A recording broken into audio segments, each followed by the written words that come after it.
చనిపోయిన స్థితిలో ఉన్నప్పుడు ఎంతో మందిని నేను మొక్కుకున్నాను, ఎంతో మందిని నేను ప్రేమించాను. అయితే ఆ యొక్క భయంకరమైన రోగంతో ఉన్నప్పుడు, భయంకరమైన వ్యాధితో ఉన్నప్పుడు ఆ రోజు అర్ధరాత్రి ప్రార్థన జరుగుతూ ఉన్నది.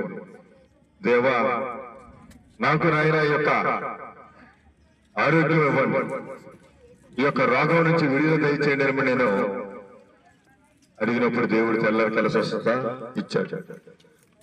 ఆయన పాపులైన మన కొరకు, రోగులైన మన కొరకు 2024 సంవత్సరాల కిందట, 2026 సంవత్సరాల కిందట ఆయన మన కోసం వచ్చాడు. ప్రియులారా, ఈ లోకం వారికి మనకి 80 సంవత్సరాలు 70 సంవత్సరాలు ఉంటే బ్రతుకుతాం. కానీ ఏదో ఒక రోజు ప్రతి ఒక్కరు కూడా మనము చనిపోయిన వారిని ప్రియులారా.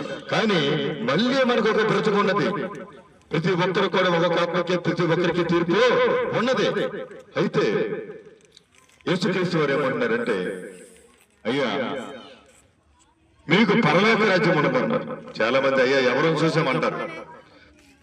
మనం తల్లి గర్భంలో పుట్టక ముందల ఎలాగైతే మనం ఈ లోకానికి వచ్చామో, చనిపోయినప్పుడు కూడా మనందరం కూడా అలాగే చనిపోతాం. అయితే మనం చనిపోయిన తర్వాత మనకు ఒక రాజ్యం ఉన్నది. ఆ రాజ్యం కావాలంటే ప్రియులారా, అయ్యా నేను పాపినైన నన్ను క్షమించండి దేవా, నీ పరలోక రాజ్యంలో నన్ను చేర్చుకోండి. కానీ ఈ లోకంలో మనకి ఆధార్ కార్డు ఉంది, పాన్ కార్డు ఉంది, రేషన్ కార్డు ఉంది. ఇదేంటంటే ఇది ఒక తాత్కాలిక మాట.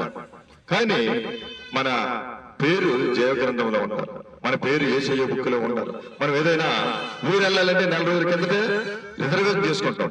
ఎందుకంటే ఫ్రీగా వెళ్ళాలండి, మంచిగా వెళ్ళాలండి. ఈ శరీరం కోసం ఎంతో మరి పోరాటం చేస్తూ ఉంటాం. ఈ శరీరం మంచిగా ఉండాలని ఎంతో ఖర్చు పెడుతూ ఉంటాం. ఈ కళ్ళుతో